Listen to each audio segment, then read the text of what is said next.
just be more efficient. It'd be more efficient just to do it down there. Yeah. So, that being said, that's probably what's going to happen with that. So, give or take some time on that. Although now that I say that, I'm kind of worried.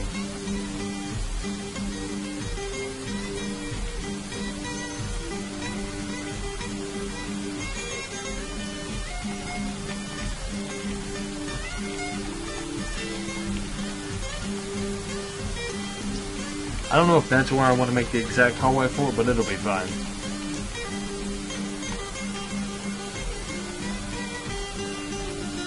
Okay, yeah, that'll actually be fun.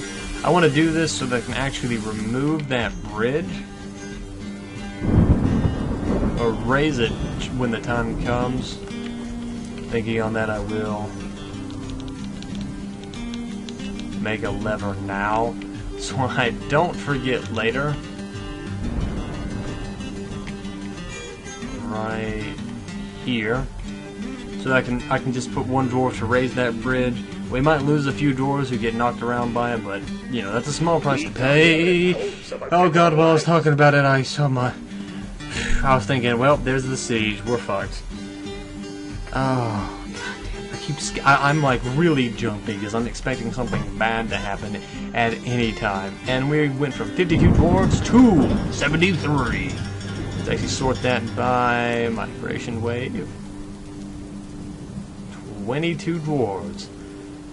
Oh my God. Okay, no skills on you. Cheesemaker, child. Animal caretaker. Animal caretaker. You know what? I don't care. Actually, is it stone detailing and masonry on all these people? I know that seems to be a weird thing to do because if you don't have a really high masonry, you don't make good stuff. But I'm not making these people masons on their ability to actually mason shit. I'm actually adding them on their ability just to fucking be people to put stone on stone. Because that's really what it comes down to. Also, what the fuck is this? Why do I have that there? I don't even know. Anyway, the next thing I do want to get done is to start designating. Like, this is going to be pin / pasture. We're going to put yak bull, cow. Yak bulls and cows on it. And then the next one, I'm going to make another pen / pasture. They got those on it. First, through this, I'll put a horse, that donkey, that thing, a turkey, and a ram. These are all smaller animals, don't need as much food. It's kind of why I don't mind putting a bunch of them together. Plus, they're not as aggressive as like the yak and stuff like that would be. They would seem to be really not too hesitant on kicking shit. So we'll put reindeer cow on that.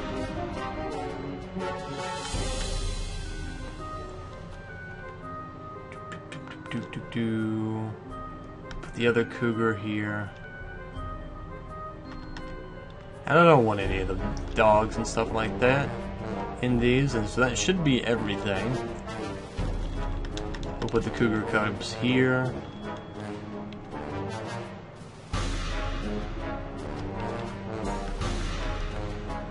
Actually, guinea cock and all that.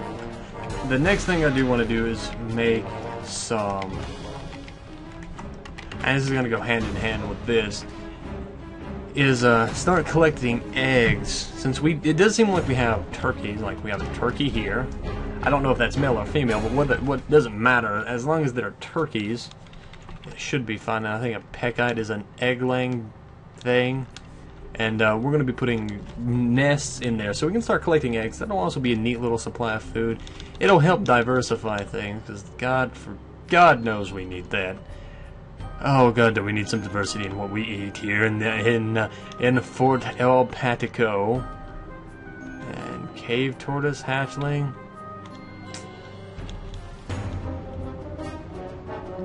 Blue peacock. Yes, peacocks.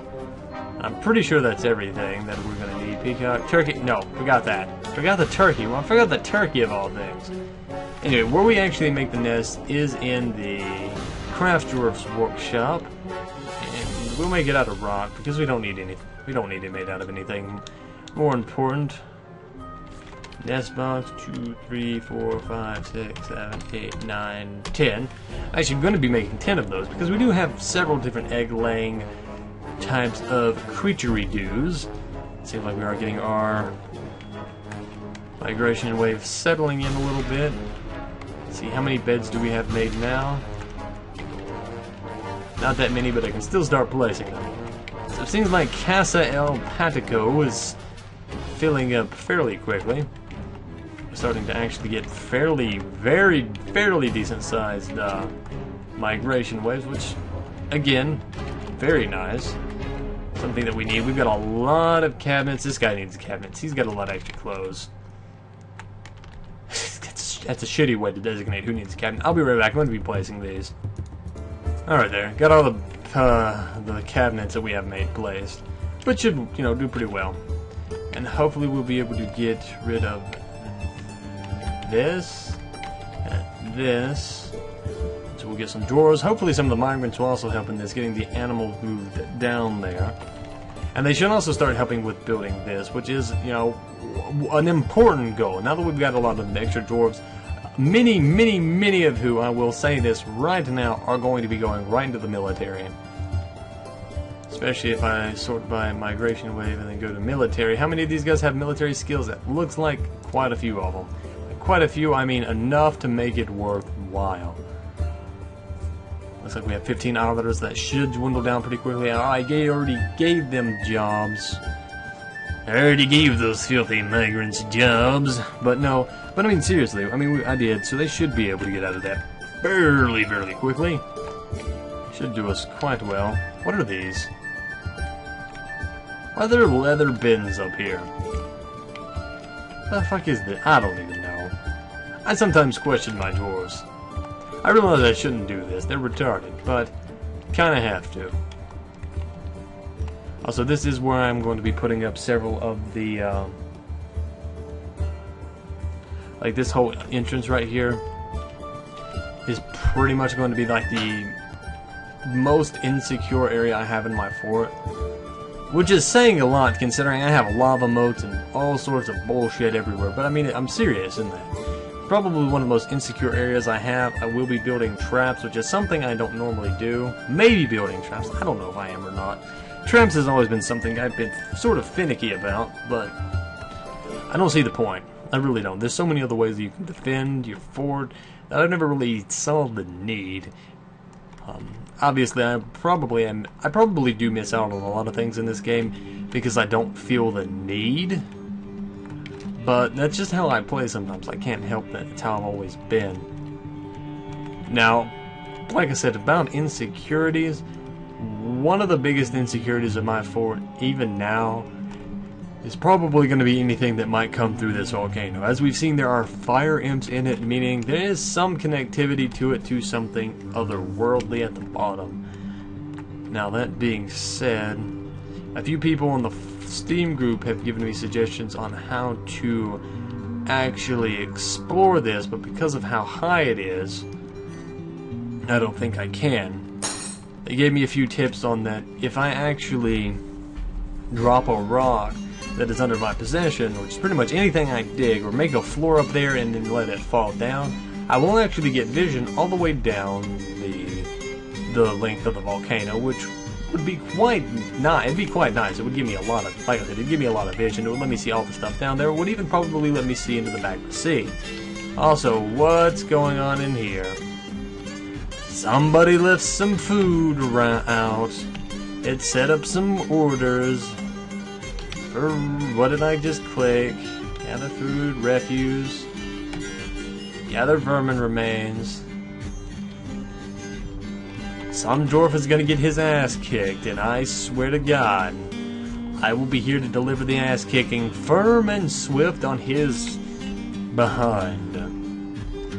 Although that being said, we still do got a little bit of stuff up here to designate when the time comes. I don't know where specific. Well, actually, I do, because I just saw it, and for some reason I completely ignored it. It seems like a lot of the migrant dwarfs kind of picked up on the stone detailing job, which is nice. It will help, but that will also kind of take away some of the experience that the dwarves are getting. But I don't think it really matters much. We'll have dwarves. I'll pick out some. I'll handpick some dwarves to do that. Now that I'm thinking about it, so let's actually remove that from you. Read dwarves. How many of them actually got any skill in that? None of them. None of them really. So, nothing was really lost in it. Something happened with a dog. Animal became a stray dog. Oh, that's nice. Isn't he fucking cute? Anyway, let's go check if any of the nest boxes have been made. Does not seem like it. Does anybody actually have the stuff for that? Don't think it'd be pottery. Stone crafting. Go back over there. Several people do. Several people actually have stone crafting as a thing. So we'll actually designate that for them. Have them do that. Actually, making a floor here is probably what's taking the most time out of anything. Surprise? I don't know.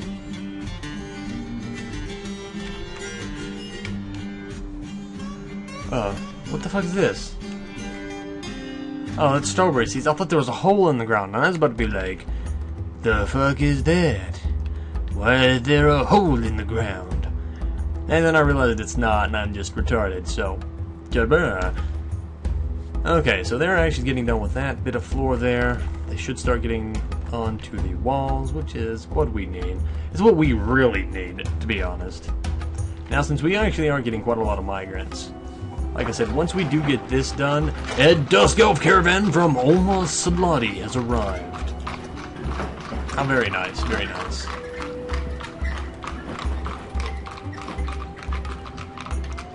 So we'll be able to see what all they bring in. It looks like they have brought a little bit more security this time. It looks like they also brought more actual parts of their caravan, which is pretty cool. Seems like they're not entirely pissed off at us just yet. So let's actually see what they all brought in this time. Seems like that last yak is going to be the one to pay attention to, because it looks like it's slower than the others, so it'll probably be carrying the really important stuff, the stuff that I really want. But looking at it as it flashes through, it looks like there's already going to be some metal stuff, and it looks like there are some weapons in it. What they are, I don't know. So it looks like we've got some meat, cheese, turtle, chopped liver, iron rhino, and gauntlet, which we can melt, red mead, crunch, yak, cobalt, pike, we could probably also melt very easily. Poplar crunch, lots of food. Tiger irons, not 100% sure what that is.